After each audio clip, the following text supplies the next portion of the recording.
pagkakataon ay inulunsad ang Northern Antique River Festival. Ito ay isang hakbang upang mas mapalakas pa ang turismo ng probinsya sa pangunguna ng Antique Provincial Tourism Office. Number 1 is place. Number 2, the people. Number 3, food. Ang Antique, hindi matatapapirdi mag-abot sa pagka-namik ang ating lugar. Hindi mapapirdi sa pagka-friendly ang mga Antiqueño.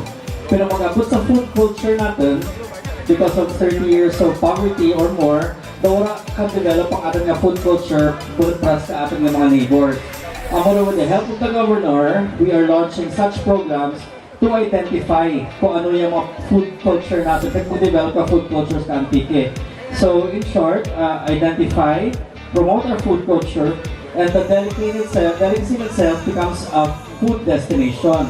Ang event ay pinasinayaan sa pamamagitan ng pagsasagawa ng Second National River Tubing Race sa Bugang River, Pandan, Antique.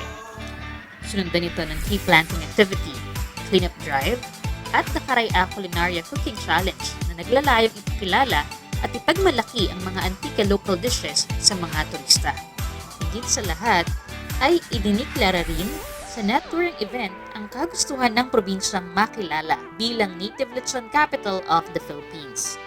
Ito ay isinagawa sa pamumuno ng gobernadora ng probinsya na si Governor Rodora Dodot Cadiao. The Northern Antique River Tourism, we put it all together.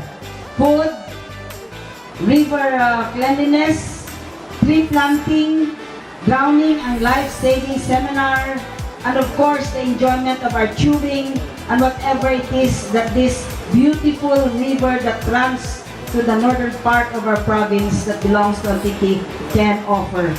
So this is now one of the thrust of Antique's tourism. We have been left behind for 30 years.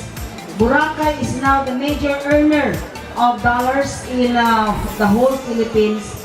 And throughout the time, as I sat as governor, little by little, the northern part of Antique is only seeing the spillover of Boracay tourism. Sa'yo doon, nakatiraw lang kita kang turismo kung nagasawa na sa Boracay.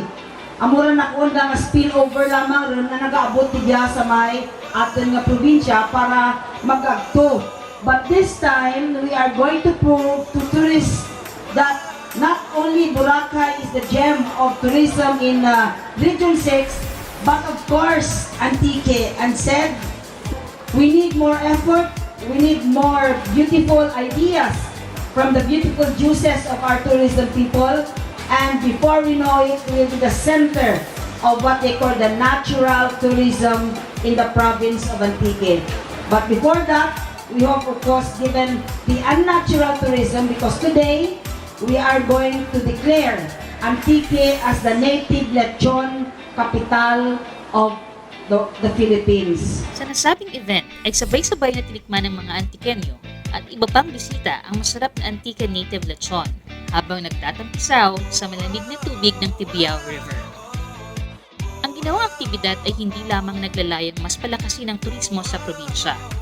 Isinusulong rin ito na magkaroon ng produktibong pangkabuhayan ng mga sakada at iba pang Antiqueño sa pamamagitan ng hog racing at lechon making. Ilan lamang ito sa mga proyekto sa ilalim ng pamumuno ni Governor Dodot Cadiao na siguradong mag-aangat sa antas ng pamumuhay ng mga Antiqueño. We declare Antique as the native lechon capital